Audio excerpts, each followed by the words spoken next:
čujem. Priče su moja hrana. Po čemu sam ja? Ja. Tko sam ja? Pitam se po čemu sam ja? Razmišljam često i tražim gdje mi je mjesto. Ponekad znam biti kao puž i kretati se jako sporo. To mamu dovodi do ludila. Kasnimo, hajde idemo, tada bi doviknula. Ali moje oči se ne nalaze na ticalima i puževi su od mene puno slinaviji. Iako i puževi i ja imamo ruksake, jasno je da je moj puno sjajniji. Hej vidi, pa ja sam kao moj džemper, ista nam je veličina. Imamo isti oblik trbuha, isto oblikovane ruke i oboje smo stari 5 godina. Ali moj džemper je ljenčina. Tužno je to za reći, ali je istina. Vidiš, neće napraviti ništa osim ako ja to ne napravim. Tata kaže da sam ja kao Viktor Poleto, dječak koji živi u stanu pored nas. Zajedno se igramo dinosaura koji gaze i žvaču i roar. Ali mama mi često zna reći dok me gleda ravno u oči: ne smiješ biti kao Viktor Poleto. Nemam pojma zašto, ali eto. Možda sam poput mog psića. Uvijek smo spremni za akciju. Kada Monty ispusti svoju lopticu s kockicu, točno znam koju od mene želi reakciju. Ali samo malo. Gdje mi je rep? Pa naravno, nemam ga. A i Monty voli žvakati kosti, a to mene nimalo ne radosti. Jesam li ja kao drveće? Možda. Ruke mi vire kao grane na drvetu, a kad vjetar zapuše, jednako se smiješno zanjišem. Ali drveće ima korijenje koji ga drže na mjestu, a ja trčim okolo po travi.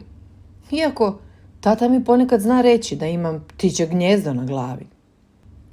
Ponekad sam poput sportskog auta. Brz sam kao munja. Cool sam na uglovima, hrabar na zavojima i ne volim stići zadnji. Ali koristim noge da pojurim, a ne kotača koji se vrte u krug. A i auti mogu samo trubiti i bibipkati, a ja mogu i vrištati i vikati. Naravno, jako sam nalik super dečku. Obojica smo snažni i hrabri. Pomažemo dobrima da se bore protiv zlih i spašavamo svijet. Ali super dečko, nisam siguran zašto, voli ljubiti cure. I on ima glatku i sjajnu kosu, a ja u kosi čvorove i frčkave figure. Ponekad sam poput vulkana, zapaljiv, crven i zločest. Trčim okolo i derem se i vičem. Toliko budem ljut da vrištim. Ali vulkani izbacuju lavu, a ja nisam napravljen od nje. A i mama me može smiriti s poljupcima uz maženje. Pomalo sam kao kompjuter. Toliko toga znam, kao na primjer 3+5, abecedu ili zašto svjetleći crvi svjetle. Ali, iako smo jako slični, postoji jedna mala razlikica. Tata ju često spomene. A to je da ne postoji gumb za gašenje kod mene. Ja sam poput mnogo drugih stvari i mnogo drugih stvari je kao ja. Ali nikako ne mogu skužiti po čemu sam ja. Nitko drugi nema lice kao ja, niti moju kosu ili ruke. Nitko ne misli iste misli kao ja i smišlja tajne poruke. Nitko ne pleše kao moja mama, nitko ne kuha kao moj tata i nitko se ne smije kao Viktor Poleto.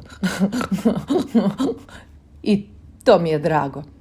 Svi smo drugačiji i posebni na svoj način. Ono po čemu sam ja je ja. I takav ću i ostati.